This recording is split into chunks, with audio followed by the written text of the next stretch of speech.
me tocó, en realidad, tema que ya todos han dado sus temas, el mío, en realidad es reanimación. Reanimación que decidimos hacerlo enfocado al paciente en shock, pero paciente quemado, que la reanimación uno podía asumir en el contexto de un paciente general, muy distinto a lo que obviamente se tiene que pensar en nuestro paciente. Por lo tanto, el tema está enfocado a eso, es una reanimación, como dice el título, en caso de SIRS o shock, y en un paciente en donde ha vivido ya una larga serie de hits médicos, quirúrgicos, que obviamente han hecho que se complique una y otra vez con cuadros sépticos, básicamente. ¿Por qué es importante hacer la diferencia del resto de los pacientes? Porque el paciente nuestro en particular es un paciente que en definitiva en la reanimación tenemos que aprender a manejar los volúmenes, y pacientes nuestros ya en cada reanimación estamos jugando con sobrevolumen probablemente, porque son pacientes que han venido de un pabellón, que vienen con acumulo, con un balance positivo, que obviamente más que cualquier otro tipo de paciente de cualquier otra unidad o de una unidad polivalente, hace más compleja la reanimación y el manejo de volúmenes obviamente. Entonces esta charla y esta presentación está enfocado básicamente en eso. Bueno, dicho eso, y además, ojo, la otra parte de esta presentación va en el manejo de los dispositivos que contamos en la unidad. También enfocado en la reanimación, aprender a usarlos, que ahí les punteé un poco todo lo que les estoy haciendo como inicio de la charla. Primero, unificar el manejo clínico del shock séptico con las herramientas que contamos en nuestra unidad local, ¿sí? Distinto a lo que puede ocurrir en cualquier otra unidad. Si más de alguno ha trabajado en otras UCI polivalentes, la idea es enfocarlo a nuestra realidad. Aplicar las variables dinámicas, estáticas, adaptadas también al paciente quemado, que también, por las características de nuestros pacientes, también tenemos muy limitadas las medidas y los manejos y los marcadores que en realidad podemos usar. Utilizar y seleccionar el paciente adecuado para el uso de dispositivos avanzados.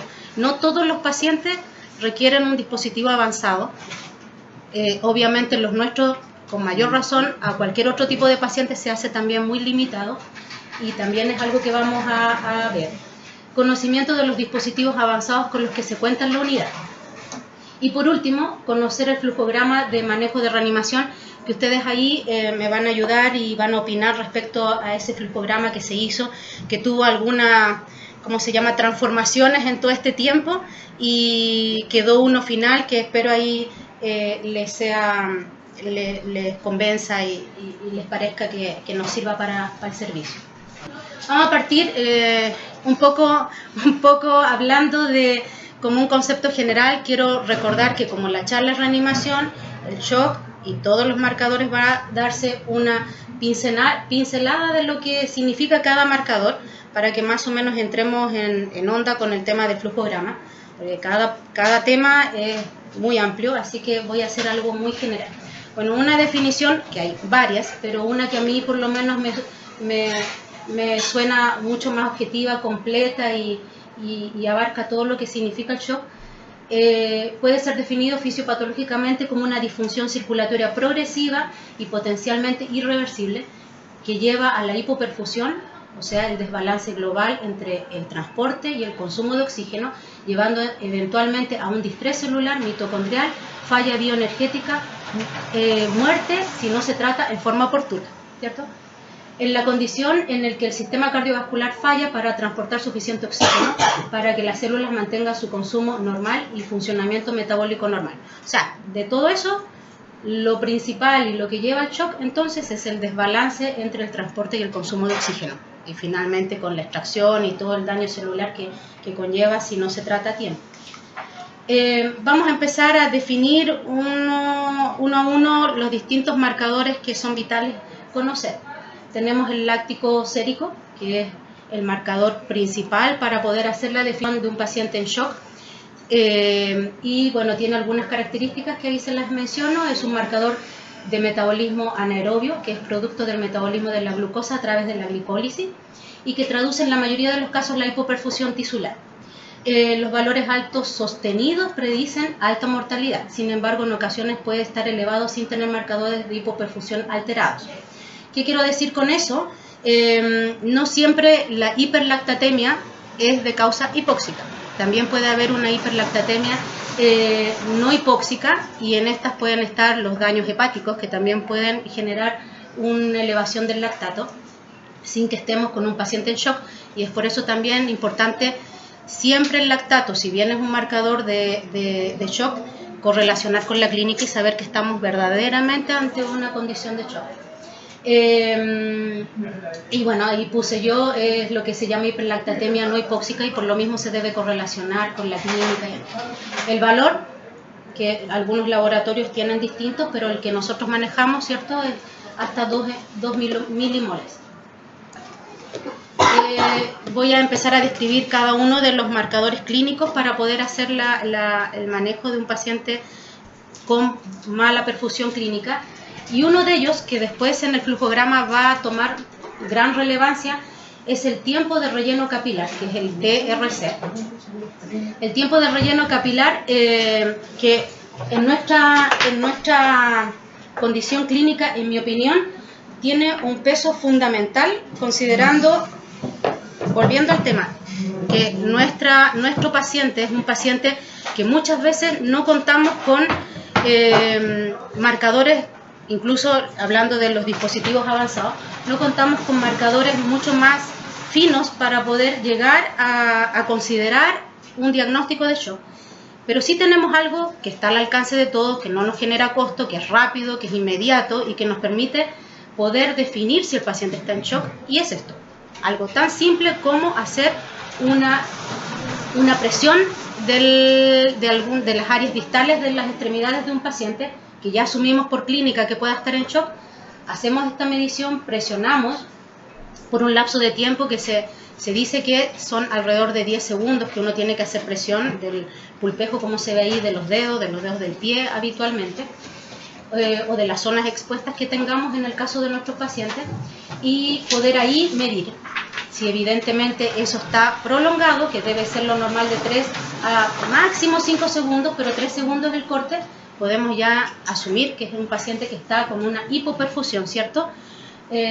Por eso el término acá dice se genera en condición de shock por disfunción circulatoria inicial generado por el sistema simpático, que genera una vasoconstricción en la piel, y eso obviamente es lo que se traduce en esta mala perfusión. Como hay una condición de shock, el organismo, el sistema se encarga de llevar toda la circulación a los órganos vitales, y obviamente las zonas periféricas y la piel en general es la que más se resiente en esto, y es la primera que obviamente muestra esta manifestación. Al final queda como 3, el año pasado ese protocolo Andrómeda lo puso menor a 4, antes era menor a 2. Ahora quedó menor a 3. Menor a 3. Sí, y ahí, por ejemplo, les puse que ya ustedes deben saber uno de los últimos trabajos que se hizo, que lo hizo en la Católica, este gran trabajo que es el Andrómeda que mencionaba Eduardo. Ahí justamente se hizo la comparación entre el lactato, el manejo de shock en pacientes con mediciones del lactato y del tiempo de relleno capilar. Fue muy discutido el resultado de ese Andrómeda. Algunos, la primera evaluación que se hizo, dijeron que no había mucho cambio entre uno y el otro, pero tuvo una segunda revisión, y en esa obviamente sí hay algunas diferencias mínimas en favor del tiempo de relleno capilar. Así que fue un resultado que en definitiva apoyó, digamos, el usar esta medida clínica como un marcador importante. ¿Sí? ¿Alguien tiene alguna pregunta hasta ahora? ¿No? El Motley Score, que ya también lo conocen, es también en el mismo contexto, paciente que tiene esta condición de vasoconstricción, empieza a tener las extremidades violáceas, que también tiene una escala de valor que, dependiendo de la magnitud de esta en extensión, también se puede hacer una evaluación de una condición de hipoperfusión deficiente en ese paciente, y un paciente que está, si no en shock, va camino a estar en una condición de shock, pero también es un marcador que se considera en nuestra evaluación clínica. Presión de pulso. La presión de pulso, entonces, depende del volumen sistólico, ¿cierto? El volumen de eyección, o el volumen eyectivo, o el volumen stroke, que se dice, además de la distensión y la complacencia aórtica. es la cantidad o es el volumen que sale a través de la aorta y es la que finalmente nos da las presiones. Y por lo tanto, la presión de pulso también es un marcador que es muy útil para nosotros, porque en definitiva es la diferencia que hay entre la presión sistólica y la diastólica, y esa es un marcador tan sencillo como mirar el monitor y ver la diferencia de esta para poder saber si es un paciente que está hipovolémico o no, ¿sí? O en condición de shock, incluso hasta cardiogénico, dependiendo de los valores que se tengan. También es un marcador que en mi opinión y creo que es algo rápido, sencillo, no costo, es inmediato, que también nos permite en un paciente esté ventilado, paciente que esté en condiciones recién iniciando un cuadro de shock, nos permite definir si ese paciente puede requerir volumen o no. Una neumotecnia que se usa muchas veces para poder saber si ese paciente requiere o no requiere volumen, es hacer la variación por década. Se dice que por cada década que tiene el paciente tiene, no sé, 50 años, se supone que tiene que haber una diferencia entre la sistólica y la diastólica de 50 puntos, ¿cierto? Entonces, no sé, 120, 60, más o menos uno estima que ese paciente está con un aporte de volumen o una hemodinamia estable o una normotensión o una perfusión aceptable. Por lo tanto, cuando hay una estrechez mayor, uno ya debería intuir que ese paciente, sumado a la taquicardia, a la hipotensión, a otros factores o a la vasoconstricción y todo lo que les acabo de mencionar, que ese paciente está hipovolémico y que está en condición de shock. También es algo rápido que lo podemos nosotros medir así, solo al mirar el monitor. ¿Qué es lo que da? Bueno, baja presión de pulso en el contexto de shock traduce volumen sistólico bajo, que es lo que estábamos mencionando. Por lo tanto, hay una falta de precarga o una disfunción miocárdica.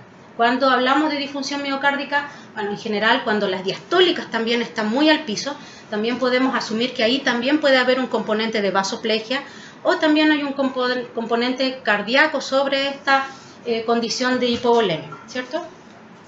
Otro marcador que también es importante conocer y que lo vamos a mencionar en el flujograma es el delta CO2.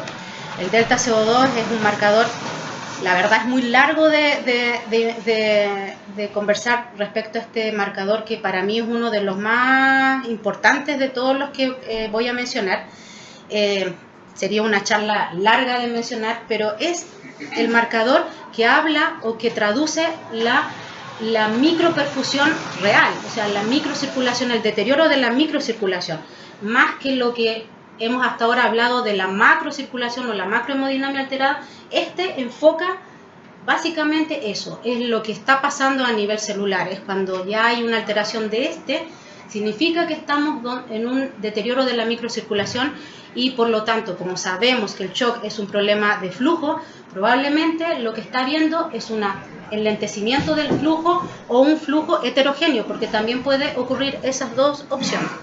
Por lo tanto, entonces, en condiciones normales el CO2 se produce en forma aeróbica, eso es en condición normal por el ciclo de Krebs. Normalmente tiene que haber un equilibrio entre el consumo de oxígeno y el CO2. Entrada de oxígeno, salida de CO2. Cuando hay un desbalance de eso, el organismo empieza a sacar mucha cantidad de CO2 y ese CO2 es el que se sensa, que puede estar alterado tanto como sacando una diferencia entre el CO2 tisular con el venoso, que se altera, como también el CO2 entre la vena y la arteria, que es lo que nosotros medimos en el manejo práctico clínico. El delta CO2 entonces es un marcador de condición de microperfusión circulatoria, es cuando hay entonces un trastorno en donde no está llegando el suficiente consumo de oxígeno y obviamente hay una salida mayor de CO2. El valor normal tiene que ser menor a 6 milímetros de mercurio, que es lo que sacamos la relación del gas venoso con el gas arterial. Este gas venoso es el gas que tomamos en el catéter central, que es algo que yo siempre he hecho énfasis, ya había tocado este tema hace meses atrás, que es algo que en el fondo depende mucho de enfermería. ¿Por qué digo esto? Porque es un marcador que en realidad depende de los cuidados que se tenga en el catéter venoso central. Ya muchas veces me ha tocado a mí, no sé si a ti, José Eduardo, que en definitiva cuando uno pide este marcador, siempre mencionan que los catéteres están tapados, que no refluyen y finalmente quedamos sin ese marcador que probablemente nos marcaría la diferencia de manejar o no manejar a un paciente y qué hacer con ese paciente. O sea, probablemente vamos a hacer, sabemos que tenemos que reanimar y todo, pero con este sería vital que lo tuviésemos. Y habíamos, por lo menos en esa ocasión, conversado de que se iban a corregir la cantidad del valor o el volumen con que se permeabilizaba ese lumen, que entiendo que era como 2 a 3 ml y se iba a subir, para poder tener y no perder este marcador que en mi opinión es muy valioso. Entonces el gradiente veno-arterial CO2 alterado habla entonces de un enlentecimiento del flujo microvascular con aumento de CO2 tisular y circulatorio, que es lo que les acabo de explicar. Un incremento del gap de CO2 significa entonces que el flujo va lento o está mal distribuido, que es lo que les mencionaba. Hay una heterogeneidad en el transporte o en esos capilares que puede haber generando todo este trastorno y finalmente la condición de shock, ¿sí? Esto significa entonces que si hay esto, debemos asumir que hay menos gasto cardíaco. Hay más gap de CO2 y menos gasto cardíaco, lo que ayuda en forma inmediata a evaluar al paciente necesariamente tener probablemente un monitoreo invasivo.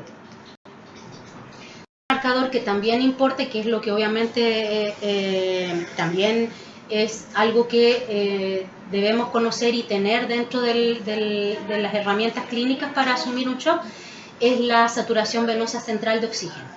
¿Qué es? Se relaciona con el transporte y consumo, como les dije en un inicio.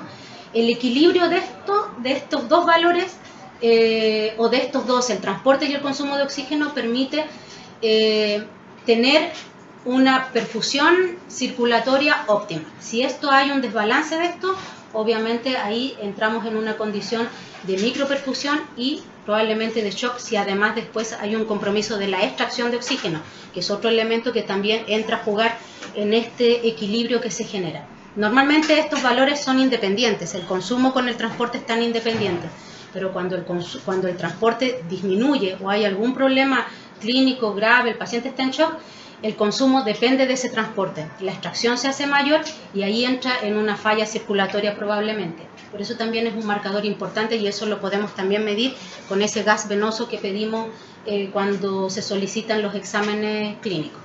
Entonces este marcador interpreta el concepto de perfusión que está dado por el transporte de oxígeno suficiente a través del flujo de sangre del territorio arterial al territorio venoso, pasado por la microcirculación con el objetivo final de dar oxígeno a los tejidos, retirando los subproductos que sabemos es el CO2, ¿cierto?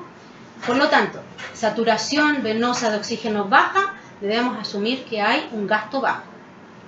Tiene un valor importante en la etapa inicial de la reanimación. Después, como hay estos desbalances y estas extracciones que van dándose con el tiempo, el valor en una fase más avanzada, ya habiendo pasado 24 horas del cuadro, ahí pierde un poco de fineza este marcador, pero en etapa inicial es muy valioso. Y el paciente infectado, como todos los nuestros, también pierde valor, porque en realidad ahí tenés lo que tú dijiste, una recaptación deficitaria. O sea, exacto. Ahí uno va para abajo, uno va para arriba, nivelan y te da un falso positivo en realidad. Exacto. De esos son varios parámetros que uno debe considerar y nunca guiarse solo por uno, sino que asumir que todos son un complemento, finalmente. Y otro que fue el pilar que me motivó a hacer esta charla fue el aprender o reencantarse nuevamente con la PVC. La PVC que por mucho tiempo fue muy vapuleada, menospreciada, casi poco valorada porque finalmente se daba un valor errado de la PVC. Se asumía que valores metas de PVC, mientras más alto una PVC, el gasto era mejor y podíamos tener un paciente mucho más estable desde el punto de vista hemodinámico. Se dio una mala interpretación de la curva de Starling, de todo lo que significaba esa PVC. Y hoy en día se aprendió que la PVC finalmente tiene un valor distinto. Es un complemento, es un valor que puede servir de testigo de cómo está ese corazón, porque finalmente la PVC lo que traduce el valor de una presión en la aurícula derecha y por ende valores altos de PVC pueden uno intuir sin tener un monitor avanzado que ese paciente está con un compromiso cardiovascular. Por eso la PVC es un valor más testigo de lo que estamos haciendo y manejando en volúmenes que un marcador de meta llegar.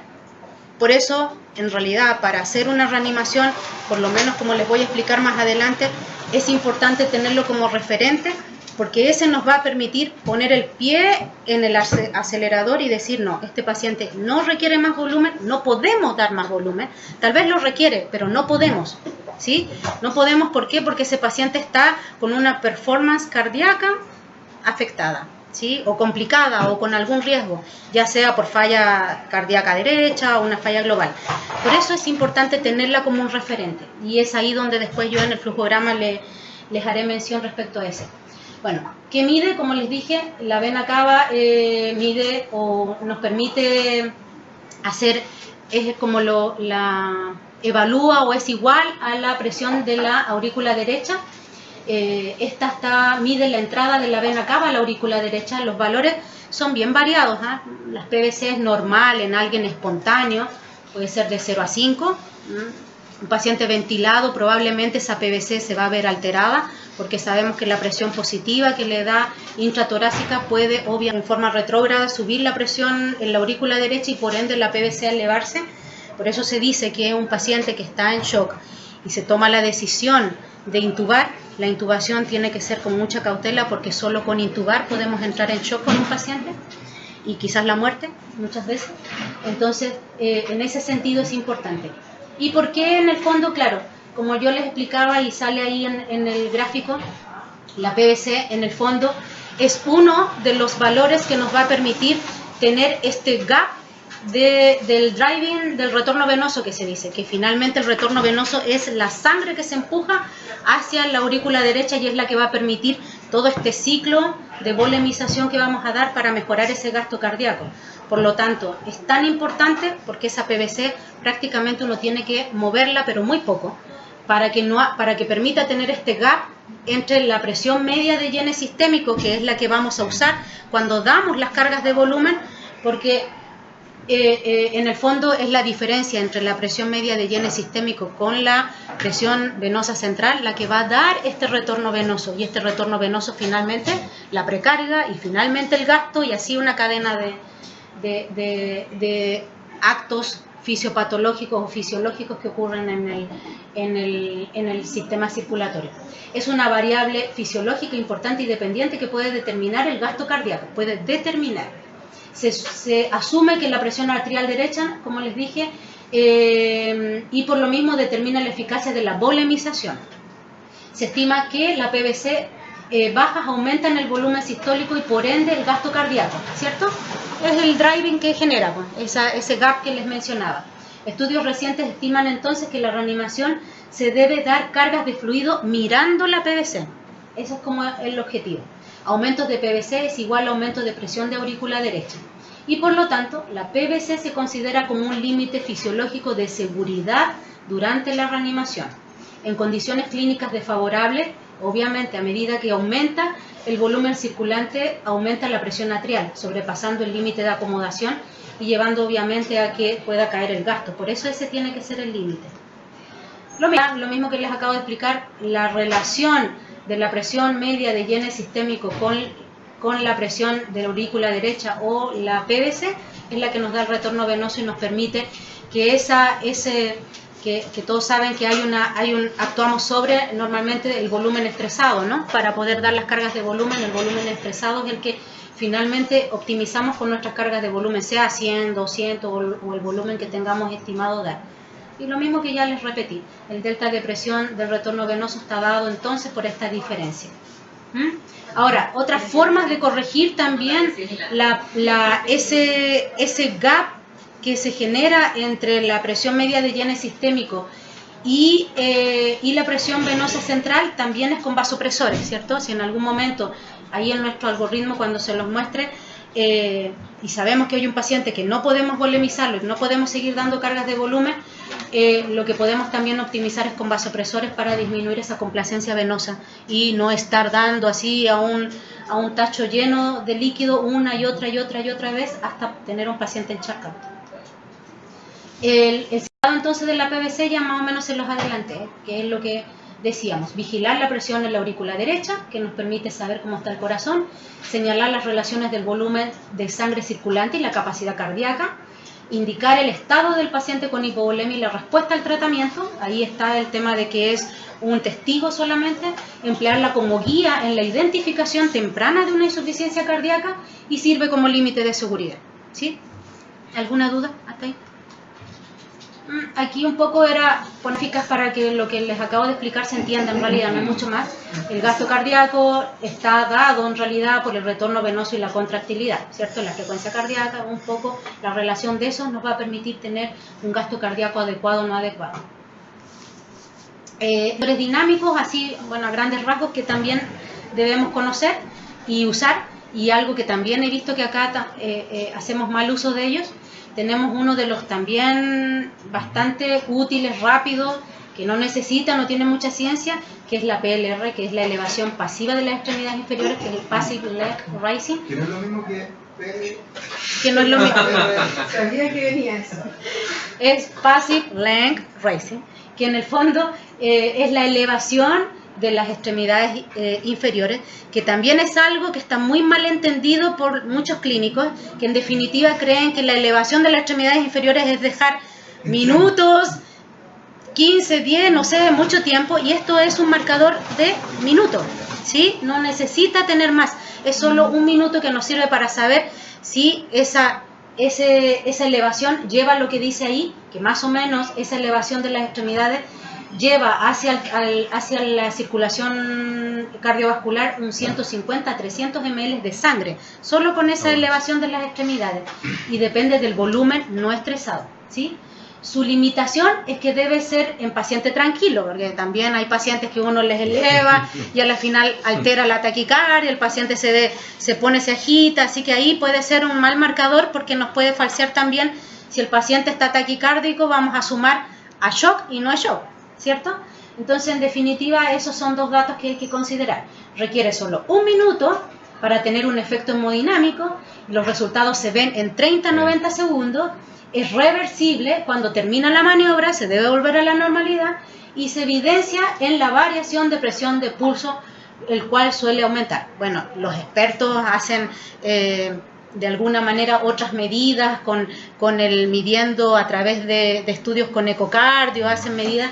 Los expertos católicos y demás se hacen medidas así muy sofisticadas con esto. También se hace medidas, se puede hacer. Pero aquí, obviamente, para no complicar las cosas, algo básico, simple. También hay veces que las limitaciones de las quemaduras, injertos, muchas veces también se nos cierra el número de pacientes que podemos usar esto. Pero tenerlo presente que es un marco importante y útil y rápido. Y cero costo. Otro marcador que también yo diría que también está subusado acá, que probablemente es porque no estamos muy a caballo todos en el uso de este marcador, pero es muy útil, que se debe usar también y que debemos empezar a usarlo más en la práctica clínica todos, es el delta PP, ¿cierto? El delta PP es un marcador que tiene ciertas limitaciones que quizás también ahí puede ser que en nuestros pacientes nos complique un poco, pero también es de mucha utilidad. El resultado él nos da la interacción cardiopulmonar en ventilación mecánica. Es un paciente que tiene que estar necesariamente en ventilación mecánica, y en ventilación mecánica también con ciertas características. No puede estar en 6 ml por kilo porque se dice que el volumen sistólico que va a dar ese paciente puede verse alterado si uno tiene estos volúmenes tan bajos. Por lo tanto, tiene que tener, depende mucho de la ventilación mecánica, y por ende tiene que tener un BT de 8 ml por kilo. El PIB se dice que no necesita tener tanta importancia, no lo ponen como un punto en contra, pero el ideal es más el BT el que tiene la limitación. Tiene que estar en ventilación mecánica, tiene que tener un paciente en ritmo sinusal, porque obviamente una condición de AC por FA nos complicaría poder hacer las mediciones. ¿Y qué es lo que nos da? La variación cíclica del volumen sistólico, ¿cierto? Eso es lo que permite darnos estas diferencias que ya les voy a explicar con la fórmula, lo que indica la dependencia ventricular a la precardia, por lo tanto identifica en qué parte de la curva de Starling se ese paciente. ¿Qué otras limitaciones tiene? Bueno, ya les dije, tiene que ser siempre en ventilación, no en espontáneo. Compliance, que ya hablábamos ahí del valor del 8 ml por kilo. Si están en 30 ml, menos de 30 es una limitación. Las hipertensiones abdominales, las disfunciones ventriculares derechas y el desacople ventilatorio también es una limitación. ¿Cómo se mide? El delta PP lo que hace es medir la diferencia que hay entre las presiones sistólicas con la máxima que da la curva y la mínima. Entonces, antes de tener la fórmula en sí, lo que tenemos que sacar de los valores del monitor, que en el monitor lo que se supone debemos hacer es congelar las medidas del monitor, que demos una buena curva, sacar, congelar y hacer las medidas y tomar los datos que les puse ahí. Considerar la sistólica máxima menos la diastólica máxima, y de esa sale el PP max, ¿cierto? Que es la que ya vamos a tener el numerador arriba, como les expliqué. Después sacamos la sistólica mínima con la diastólica mínima y ahí tenemos la PP mínima, ¿cierto? La presión de pulso mínima. Entonces, presión de pulso máxima menos presión de pulso mínima dividido por la presión PP max o la presión de pulso máxima más la presión de pulso mínima, esa se divide, da en 2 y se multiplica por 100 y nos da el valor que tiene que ser idealmente menos de 13. Valores más de 13 van a predecir la necesidad de volumen, ¿cierto? Esos son predictores de un paciente respondedor a volumen o dependiente de volumen. Ese es el valor de corte. También aquí igual tenemos limitaciones, pero que también es de utilidad. Son ya teniendo, y esperamos que ojalá en un tiempo más todos podamos estar bastante más expertos en el manejo del ecógrafo por muchas razones, además de poder medir gastos y otras cosas. Está también las mediciones que se pueden hacer con la eco, que es la vena cava. En este caso la distensibilidad, la índice de distensibilidad de la vena cava, que este está dado generalmente en pacientes que están en ventilación. La colapsabilidad se toma más en pacientes espontáneos. Y la índice de distensibilidad de la vena cava, que requiere ventilación, como les decía, la relación se mide con el diámetro máximo menos el diámetro mínimo, que se saca como está la figura ya, dividido por el diámetro mínimo. En el fondo, si no estuviera ventilado, sería el diámetro de colapsabilidad el menor, o el basal que se dice. Las limitaciones de esto, también lo mismo. La limitación es el BT. En definitiva, tiene que estar dado con volúmenes tidales que estén en 8 ml por kilo, la misma cosa. Las disfunciones ventriculares derechas lo complica, porque obviamente como estamos censando todo lo que está en el lado derecho del corazón, de vena cava superior a vena cava inferior, obviamente cualquier repercusión en el lado derecho va a repercutir en esto y puede falsearnos nuestra información. Las hipertensiones abdominales también por el aumento del volumen que genera y la presión que se genera en la vena cava también nos puede dar un falso positivo. Y el punto de corte se dice que es mayor a 18% y la variabilidad para la vena cava inferior es mayor al 40%. Tiene una sensibilidad y especificidad de un 90%. Es la colapsabilidad de la vena cava. La diferencia del otro es solo que tiene que ser en ventilación espontánea, ¿cierto? Y se mide también, lo mismo que el otro, en la zona subsifoidea del corazón. Se realiza una medición a 1 centímetro de la llegada de la vena suprahepática y a 2 centímetros de la aurícula derecha, que es a nivel de donde se toma. Una colapsabilidad mayor al 50% predice que será un respondedor a fluidos, ¿sí? El ideal que tenga un trabajo respiratorio, el ideal que no tenga un trabajo respiratorio aumentado. Es poco sensible, pero con especificidad alta. Dispositivos de monitoreo hemodinámico. Bueno, ahora ya pasando un poco a las herramientas con las que contamos. Los dispositivos avanzados, ¿cuál es la finalidad? Es una herramienta importante para el manejo de pacientes críticos que nos permiten tener información sobre la funcionalidad cardiovascular, por lo tanto constituye una pieza fundamental en la aproximación diagnóstica y en la guía terapéutica en una condición de hipoperfusión tisular. Entonces, al decidir instalar un monitor es importante varios factores. Que eso también es importante. Primero, saber en qué contexto nos encontramos, saber si estamos capacitados para manejar, si el equipo está apto para eso, porque no sacamos con tener un mega equipo, dispositivo avanzado, si no tenemos la expertise de usarlo, que puede pasar por el lado médico y enfermería, si eso va para ambos lados. Porque ahí, la verdad, si no tiene uno una buena interpretación y no lo corrobora con la clínica, no sirve tener un número. Entonces, considerar siempre el monitor menos invasivo, es lo que hoy en día se dice. Mientras menos invasivo, es mejor, ¿sí? Por eso es que ahora el boom es la eco. Eso es como lo más importante.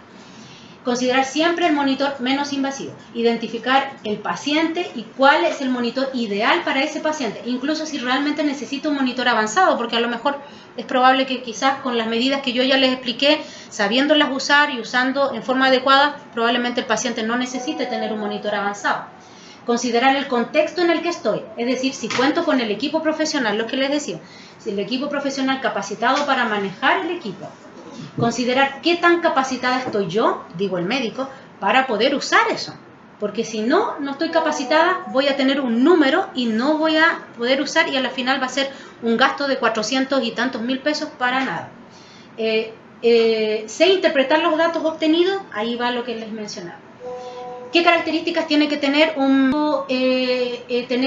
monitor o el método ideal? ¿Qué características debe tener? Tiene que ser preciso, que sea reproducible, que tenga un tiempo rápido de respuesta, que sea independiente del operador, o sea que cualquiera que vaya a tomar medidas finalmente puedan tener datos homogéneos entre un profesional y otro, si hay varios profesionales que participan en la medición, que tenga facilidad de uso, que sea de uso continuo, que sea costo efectivo y que obviamente no incremente la mortalidad y la morbilidad, porque eso también es otro elemento que también, por este último punto, hoy en día se ha dejado en desuso el SWAN, porque en definitiva ha traído más comorbilidades y más problemas en ese sentido que los que obviamente les voy a presentar, que el PAICO o el que tenemos nosotros, el EB1000, que tienen menos riesgo de eso.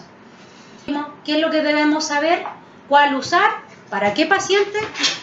Bueno, y ahí tenemos todos los métodos de monitoreo que tenemos. Los invasivos, que está el catéter de arteria pulmonar, los que son los métodos que ven el gasto cardíaco, los mínimamente invasivos, que tenemos el PAICO, el LIDCO, el Volume View, el Model Flow, el SCAR, el FluTrack, que es el Vigileo, y obviamente los no invasivos, que son los que menciono ahí, que es obviamente el ecodoppler, el NICOM y obviamente la ecocardiografía. ¿Sí? ¿Todo bien hasta ahora? ¿Sí? ¿Seguro? Si algo tienen duda, me dicen. Ahora yo me voy a abocar a lo que tenemos acá, ¿sí? Bien. No vamos a hablar de todos los dispositivos, vamos a hablar de los que más se usan y que tenemos en nuestro servicio. Está el catéter de arteria pulmonar, que es el SWAN, el Vigileo en casos puntuales, ojo con eso, porque el Vigileo también tiene sus limitaciones, como ya les voy a explicar, y el gran protagonista también hoy en día, que es el EB1000 o el Volume View, que es el que es una exquisitez de equipo y que felizmente podemos contar con él hoy en día. Vamos, SWAN. El SWAN, que es el catéter de arteria pulmonar, que es lo que obviamente es de utilidad porque nos permite diferenciar los tipos de shock, ¿cierto? Definir la etiología, monitorizar la respuesta que estamos dando con el actor clínico. Su gran dificultad es el escaso conocimiento de los clínicos de la interpretación del SWAN. Muchas veces la morfología de esas curvas, de las curvas que tenemos ahí, son las que en definitiva no hace que muchas veces se fracase casi en lo más básico de un SWAN. El no reconocer cuál es la morfología, en qué momento un paciente está enclavado o no está enclavado, si el valor que estamos teniendo realmente es porque el paciente está instalado en forma adecuada. Hoy en día entonces ha quedado en desuso por esas limitaciones. Otra cosa que también, como funciona también con termodilución, pero en cada medición se carga con volumen a una temperatura determinada y a un volumen determinado. Hay dos cosas que finalmente nunca podemos tener un control con el SWAN. Es la temperatura de ese volumen administrado. Porque se dice que tiene que tener temperaturas muy bajas, pero ya en la medida que uno carga esa jeringa con esa temperatura X, ya solo teniéndola en la mano, ya esa temperatura cambia obviamente y ya está falseando una información, ¿cierto? Hoy en día entonces está quedando en desuso por eso, porque la temperatura del líquido inyectado es variable, inestabilidad de la temperatura corporal del paciente, variación del volumen que estamos inyectando, la velocidad excesiva o inconstante que podemos dar con el SWAN. Son todos elementos que complican el uso del SWAN por esas razones, porque son cosas muy técnicas. Entre no reconocer bien por parte del médico la morfología de las ondas, entre que el equipo de enfermería no puede tener, no porque no pueda, sino que porque las maniobras a veces hacen que la velocidad del volumen y la temperatura falseen, hace que todo esto ya haya quedado un poco en desuso el SWAN. la inyección en diferentes momentos del ciclo respiratorio, la inexactitud en la constante de computación. Y obviamente otro que también es una condición que ha dejado en desuso, las complicaciones, porque obviamente como es muy invasivo, normalmente a veces agregamos una patología más al paciente, neumotoras, complicaciones cardíacas, arritmia y lesiones, incluso hasta perforaciones y complicaciones vasculares de vaso grande, ¿no? Alteraciones a nivel de la vía pulmonar que terminan siendo casi mortal. Bueno, un catéter conocido de la arteria pulmonar, los lúmenes, ¿cierto? Los distales, cómo funciona, el balón que se insufla, el termistor para las mediciones de las inyecciones de volumen. El otro es el sistema Vigileo, que es otro que contamos acá. Es otro sistema, este sistema es un sistema semi-invasivo, pero que también, si bien es útil, hay algunos peros con el Vigileo que quizás puede servirnos para las cosas así como de inicio, y saber cuál es la situación, el volumen sistólico de un paciente, cuál es la situación basal global del paciente, pero no para hacer un seguimiento de una condición de shock, porque la limitación es que como se coloca en una arteria periférica, una arteria radial, muchas veces depende de las condiciones del paciente, si el paciente está obeso, si el paciente tiene una alteración vascular, alguna lesión aórtica, resistencias vasculares periféricas que finalmente pueden estar alteradas. Un paciente séptico en sí, per se, como está vasopléjico, también puede falsearnos los datos que nos da. Por eso, en sepsis en sí, en una condición de shock no es el mejor monitor, pero sí por lo menos nos puede ayudar y nos puede orientar así a grandes rasgos si el paciente, cuál es la condición cardiovascular, nos da igual el gasto cardíaco, pero va en eso las dificultades.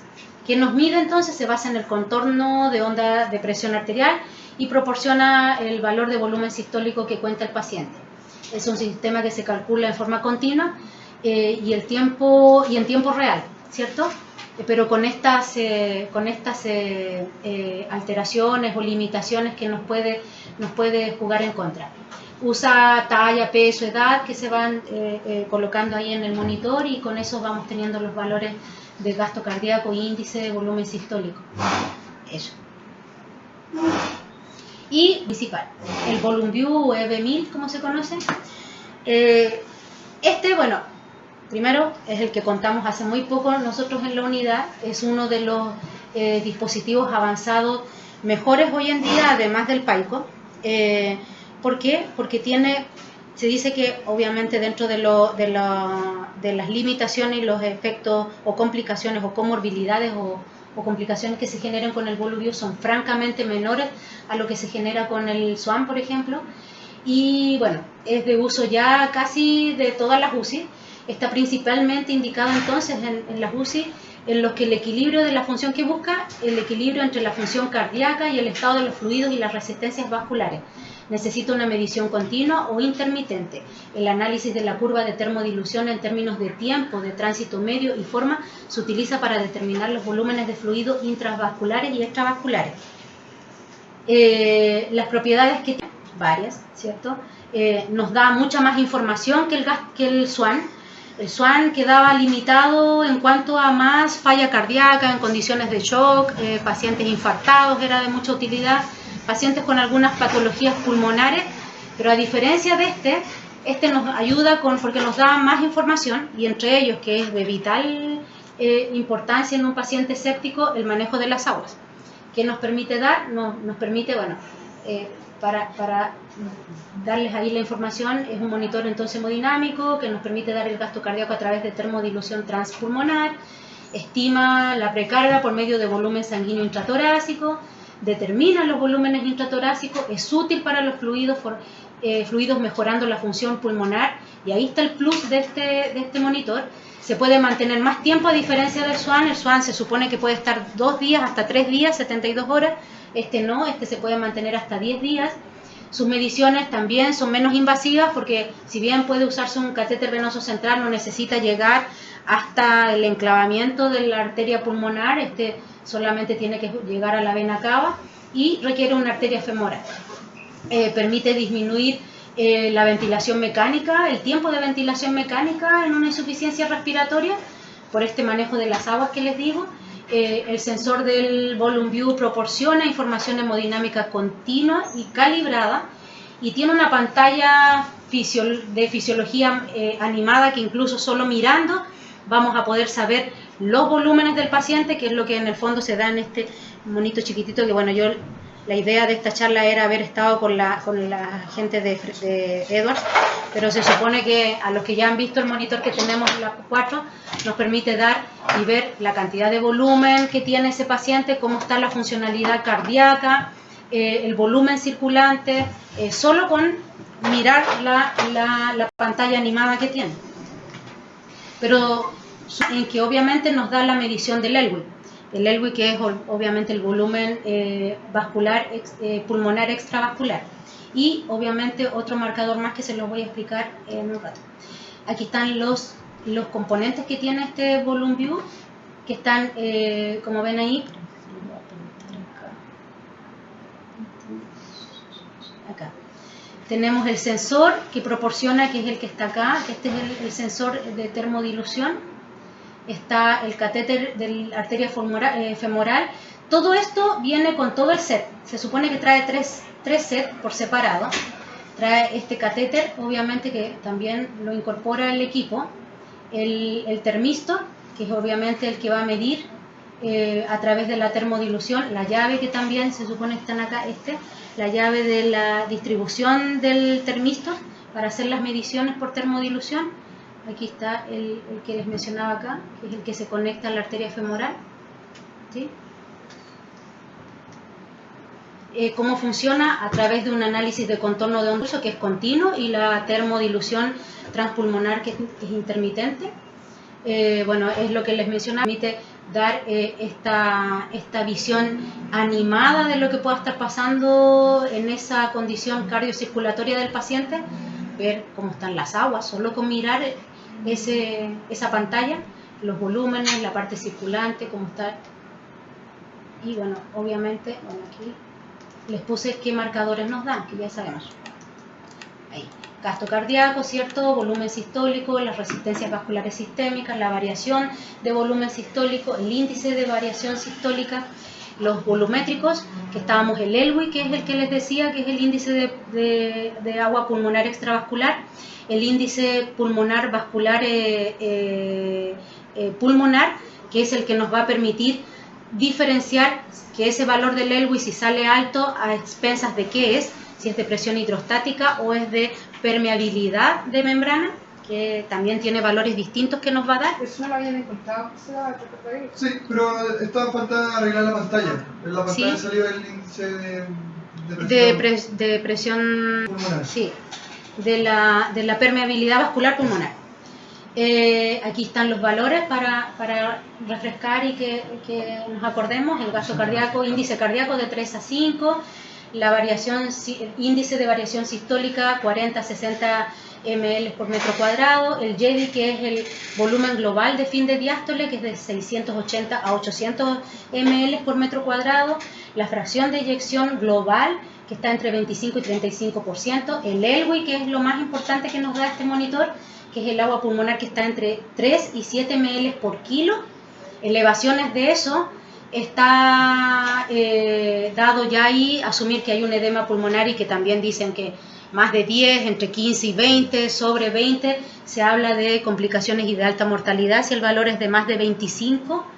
El índice de permeabilidad vascular pulmonar, que en rango global es de 1 a 3, pero se tiene que hacer la diferencia de cuál de ellos está elevado, y ahí se los voy a mencionar. Los que son de calibración continua, que son el gasto cardíaco, la variación del volumen sistólico, que tiene que ser menor a 10%, elevaciones sobre eso, sabemos que es un paciente respondedor a fluidos.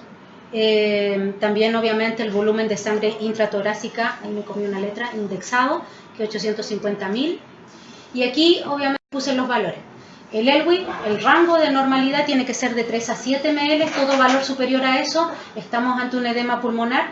Mayor a 10 ml por kilo es un edema pulmonar ya instalado, 15 a 20 se asume un edema pulmonar grave, sobre 20 ml, lo que les decía, una mortalidad mayor al 60-80% del paciente y claramente en una situación crítica.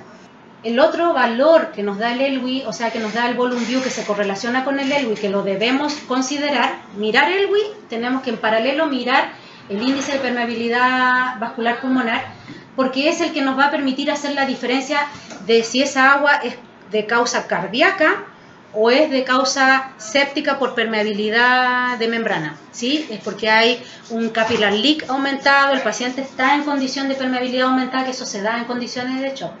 Por lo tanto, una causa es, entonces, nos permite diferenciar los mecanismos responsables del aumento del agua pulmonar extravascular, ¿sí? El valor del ELWI, ¿por qué?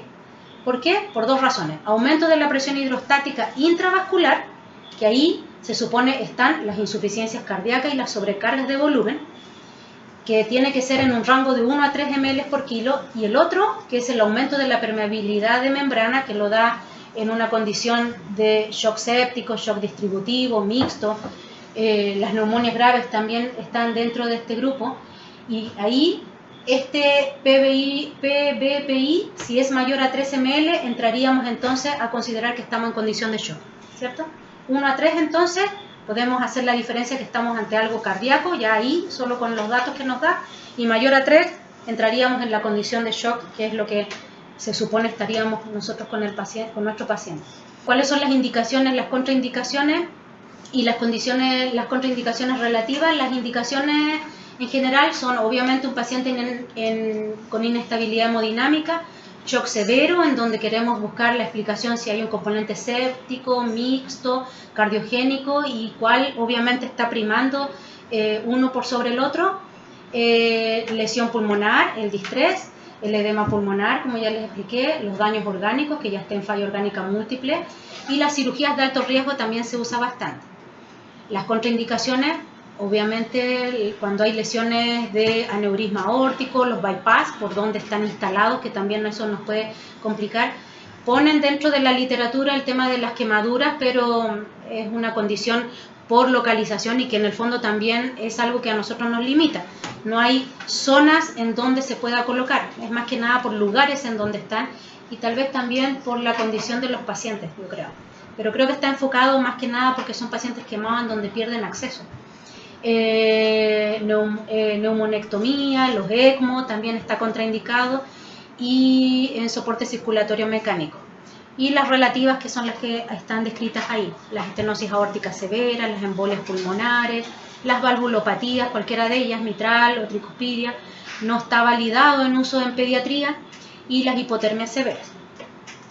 Entonces, la aplicación clínica que debemos dar, entonces, el sistema Volume View proporciona una vista de los parámetros volumétricos y el manejo de líquidos. Los pacientes críticos afrontan a menudo estos desequilibrios de aporte y consumo de oxígeno, que ahí con este dispositivo podemos tener el valor de VO2 permanente y el valor de VO2, entonces vamos a poder saber en qué situación crítica estamos con el paciente. ¿Qué tenemos que tener en cuenta? El médico debe evaluar y valorar la condición física, el análisis del laboratorio, la monitorización invasiva y la monitorización invasiva, o sea, no invasiva e invasiva, perdón. Es decir, todo lo que yo ya les expliqué en la charla y complementar con esto. Nunca asumir que solo el Volume View va a ser el que va a guiar el actuar clínico, porque ya ha pasado y en muchos centros, y creo que más de alguna vez hasta el doctor Villegas decía que usaban el paico en la Indisa y los pacientes se le encharcaban y decían que estaban con mucha agua por lo mismo. Así que claramente es porque hay que mirar el contexto clínico del paciente. A la hora de elegir debemos considerar, tener claro de que el paciente requiere monitoreo avanzado, es decir, que está en shock persistente. Es fundamental comprender los principios de los diferentes métodos de monitoreo para elegir el óptimo. El monitoreo debe estar contextualizado con las características clínicas y fisiológicas del paciente y se debe considerar la experiencia del operador y en la interpretación de los datos y ver el costo de efectividad de este. Claro. Esta diapo, que uno de los profesores que más admiro dentro del área intensiva y que hace muy poco hice el diplomado, y que para mí uno de los secos de intensivo, que es el doctor Ospina, bueno, además del doctor Glenn y todos, pero él es muy didáctico para explicar, y esta una de las diapos que a mí me tomé la libertad de tomarla porque en realidad es como expresa todo lo que pasa con un volumen que uno da. Asumimos que todo esto vamos a corregir, que mejora la presión media de llene sistémico, que aumentamos el retorno venoso y todo, y llegamos hasta un final que es la célula y mejorar esta microcirculación y esta microperfusión para sacar a un paciente de shock. Pero así como eso hace dar esa carga de volumen de 250, 100 o como ya les voy a explicar, también es deleterio hacer uso indiscriminado y dar muchas cargas de volumen, así que tiene un valor y es importante tener claro eso. Aquí, bueno, yo les puse porque para que entiendan que en algún momento había hecho yo este flujograma inicial, que después tuvo ahí una variación porque me pidieron correcciones y finalmente terminó en esto. Por fin, dice la... Bueno, este es el que no sale muy bien acá porque no sé, está en shock o en CIRS, un paciente CIRS cuando están recién operados, que están con la inflamación, que también están permeabilizados, que también pueden estar necesitando volumen, por eso puse shock o IO, ¿cierto? Que están cualquiera de esas condiciones clínicamente. ¿Qué es lo que debemos ver en este flujograma? Si el paciente está en hipotensión y o taquicardia. Yo usé como corte, algunos me dijeron puede ser más, hay pacientes que están con taquicardia, qué sé yo, Jackie, ve eso, pero consideré que un 120 me parecía un valor razonable, así que dejamos como corte 120. Frecuencia cardíaca mayor a 120, presión arterial media menos de 90-60 y una PAM menos de 65, cualquiera de esos elementos, asumimos que el paciente ya está en una condición de hipoperfusión o está en condición de shock, potencialmente en condición de shock. Y en este otro lado que quise ponerles, que antes de asumir esto y tener esto, tenemos que descartar esto. Es decir, tenemos que descartar que el paciente no esté en delirium, porque puede estar taquicárdico por delirium, que tenga dolor, que también puede ser un elemento que nos puede estar falseando ese valor de taquicardia, que la sedación sea insuficiente si un paciente está en ventilación mecánica y está con delirium además, y una anemia aguda, que ya entraríamos en condición de shock hipovolémico y no de séptico, ¿cierto? Entonces, si ya hemos descartado todo eso y el paciente está hipotenso y o taquicárdico, empezamos a actuar. Ahí hay un dato que yo moví de mi flujograma anterior, y era que en definitiva en el flujograma anterior lo tenía como muy al inicio, ahora lo puse como al principio. Dentro de los 3 marcadores que estaba el gas venoso, gas arterial para medir los flujos de dependencia, que era el delta CO2, la saturación venosa central, y el TRC, yo ahora el TRC lo subí, lo dejé casi en el actuar clínico. Por lo tanto, cuando ya vemos todos esos 2 datos que están ahí, y el paciente tal vez desde el punto de vista neurológico comprometido, hacemos un TRC mayor a 3 segundos, sabemos que el paciente está en shock. ¿Qué hacemos en ese momento? Empezamos con las cargas de volumen. En paralelo va a estar una enfermera tomando los exámenes de lactato, gas venoso, gas arterial, y yo les puse acá, aquí lo puse en un costado no para que se tomen la etapa inicial, sino que para que se tome en consideración de los exámenes de la mañana, que normalmente siempre tenemos el hematocrito hemoglobina. Entonces tenemos esos exámenes, pero ya con esto empezamos a actuar. Saltamos esto, miramos si el paciente desde el punto de vista cardiovascular y edad está. ¿Es paciente cardiópata? ¿Tiene más de 65 años? ¿Sí o no? Lo puse acá. Si es sí, ese paciente probablemente no va a requerir 250 de volumen, va a requerir 100 ml de volumen, porque probablemente los 250 es mucho para ese paciente, ¿cierto? Entonces, y ya se ha comprobado que entre 100 y 250 tiene la misma respuesta cuando uno va a dar cargas de volumen en reanimación. Entonces a este paciente le daríamos 100 ml. Pero antes, como ya bien les dije en la charla, el marcador que vamos a tratar de validar en este flujograma, o por lo menos quiero que ustedes también lo lleven a la práctica, es la PVC. Cuando ya la enfermera, estamos nosotros clínicamente evaluando este tiempo de relleno capilar, tenemos ya pedido estos exámenes y estamos evaluando en base a esta clínica, medimos la PVC, tenemos el valor de referencia, le voy a poner un valor, le dio 8, tenemos ahí el valor de 8 de PVC como información, empezamos a actuar, damos... Si es sí, damos 100 ml. Si es no, vamos a dar 250 ml. Todo en base a la clínica. No hemos mirado todavía el lactato porque se demora, ¿cierto? Volvemos a medir la PVC, pero ya con un valor como límite de seguridad. Sabiendo que habíamos tenido un 8, medimos acá el límite de seguridad de esta PVC. Si es mayor a 30%, me van a decir por qué salió ese 30%. Normalmente la PVC tiene como rango a subir entre dependiendo del valor que dé, son como 4 puntos, y eso más o menos estimado son como el 30% del valor del 8, y eso da que sube como un 10 a un 12, la PVC, esta. Si eso subió de 8 acá a 12, significa que ese paciente no puede recibir una segunda carga de volumen. Ese paciente probablemente vamos a tener que considerar hacer un ecocardiograma y de inmediato ya asumir el inicio de vasopresores, ¿sí?